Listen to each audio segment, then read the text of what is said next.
Muito bem. Vamos lá então para a parte sexta, né? Sexta parte aí da Ética Nicômaco, o livro quinto do Aristóteles. Aqui o Aristóteles ele vai falar de dois verbos, né? Agir e ser. Em outras palavras, é fazer a justiça ou a injustiça e ser justo ou injusto. Né?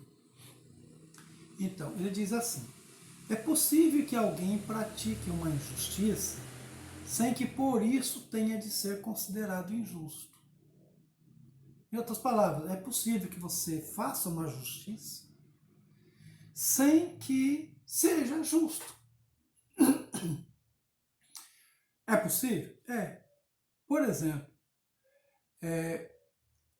no fundo, o que ele está querendo dizer é o seguinte: todo ato justo ou injusto, ele tem que ser intencional.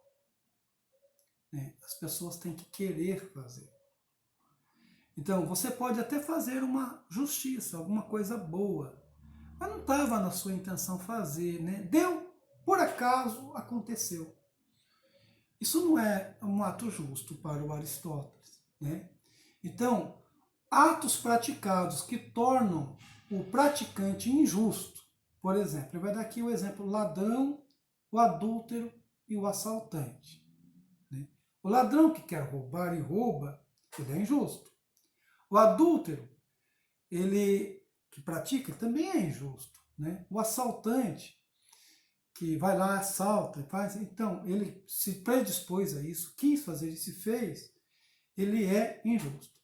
Mas ocorre, por exemplo, que um ladrão, ele pode ser ladrão por diversos motivos. Né?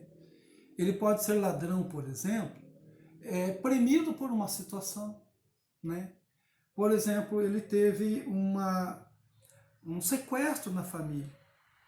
Né? Assim, como ele é um perito, por exemplo, em questões bancárias, né?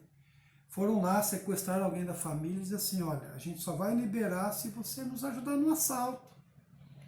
Então ele vai fazer uma coisa injusta, mas, mas não é voluntário. Né? Então tem que se olhar nessa situação. Né? Então é isso que o Aristóteles está dizendo aqui. Ou será que não há diferenças entre formas particulares de injustiça? Então ele dá um exemplo aqui do adúltero e do ladrão. Né? No primeiro caso, ó, ir para a cama com uma mulher sabendo quem ela é. Certo? Então, por exemplo, alguém procura uma mulher que é casada, né, sabendo que ela é casada, que ela vai ser adúltera. Eu estou falando disso porque o Aristóteles considera o adultério um crime que deve ser punido pelo Estado. Né? Hoje já não tem mais esse problema. Né? Não sei, né? Mas não deve ter, né? Jamais, mas já amenizada essa situação. Então, não é uma decisão premeditada, mas por paixão. Então, se por acaso ele vai por paixão, a paixão é uma questão cega, né? Aí tem uma coisa aí a se considerar. Né? Então, ele pratica a injustiça, mas ele é injusto, ele não é um injusto assim, né? Poderíamos não considerá-lo. Por quê?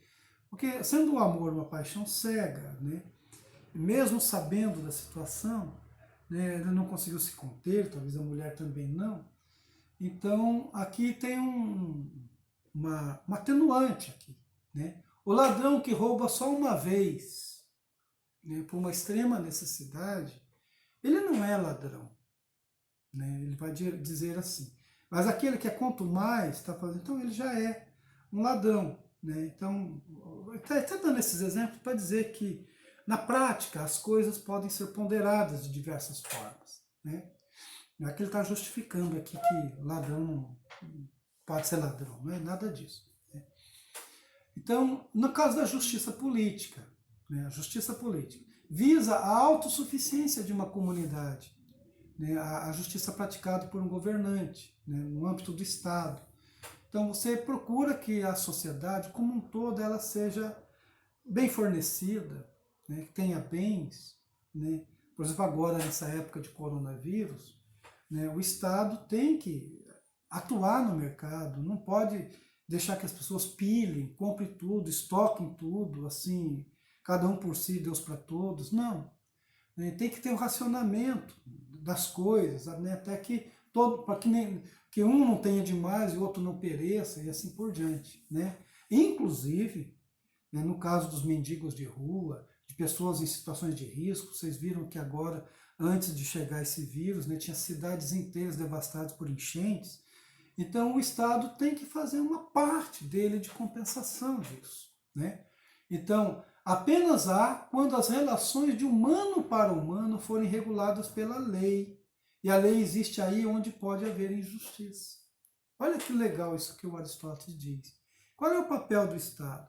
O papel do Estado é de um interventor para produzir justiça onde ela não há, né? Para produzir equidade social, né? Distribuição de renda, né? Políticas inclusivas, né? Políticas assim de, vamos dizer assim, compensatórias. Né? Se tem uma enchente, uma calamidade, o Estado tem que, né, tirar dinheiro de uma outra pasta que estava destinado para outra coisa e colocar ali. Né? Isso todos os países estão fazendo agora. Né? Ontem, por exemplo, no Fantástico, lá o Trump, nos Estados Unidos, destinou 55 bilhões, né, para pesquisa, para, enfim, para, né, a Prefeitura de São Paulo, né, pegando estádios de futebol e transformando em futuro, em hospitais, né, que podem recepcionar pessoas, enfim. Então, essas são partes compensatórias. Tudo isso tem custo. Né? E esse dinheiro vai. A Justiça determinou que a suspensão do pagamento de dívida do Estado de São Paulo com o governo da União em virtude da contenção do coronavírus. Então, isso que é a política, ou seja, a lei existe aí onde pode haver injustiça. Né? Então, não é cumprir a lei porque está determinado e assim por diante. Então, a justiça dos tribunais é isso, é o discernimento do que é justo e do que é injusto. É para isso que serve a justiça dos tribunais.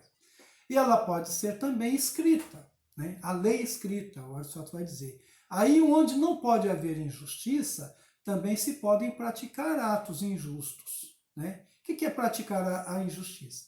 Ficar com uma parte demasiadamente grande do que é bom e não ficar com quase nada do que é considerado absolutamente mal. Ele já repetiu isso lá atrás, né? Que a injustiça é você ter de mais e outro ter de menos.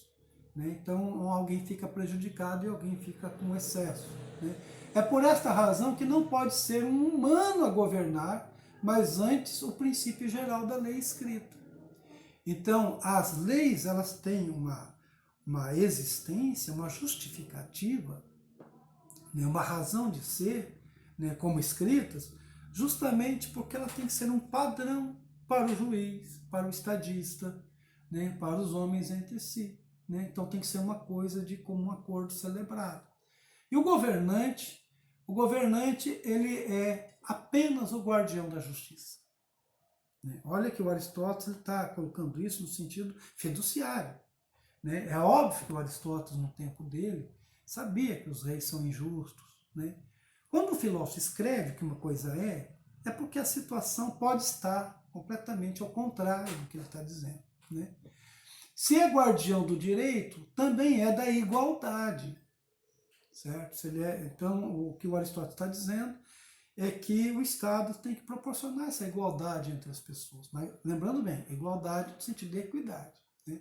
Trabalha em prol dos outros, né? Não de si mesmo. Né? E aí o Aristóteles abre um parágrafo aqui que eu chamo a atenção de vocês, lá no slide 107. Ele diz a justiça entre senhor e escravo. O Aristóteles ele tem assim, umas falas infelizes em relação à escravidão. Ele achava a escravidão natural. Né? Para o grego via assim, as classes sociais como coisas dadas por natureza.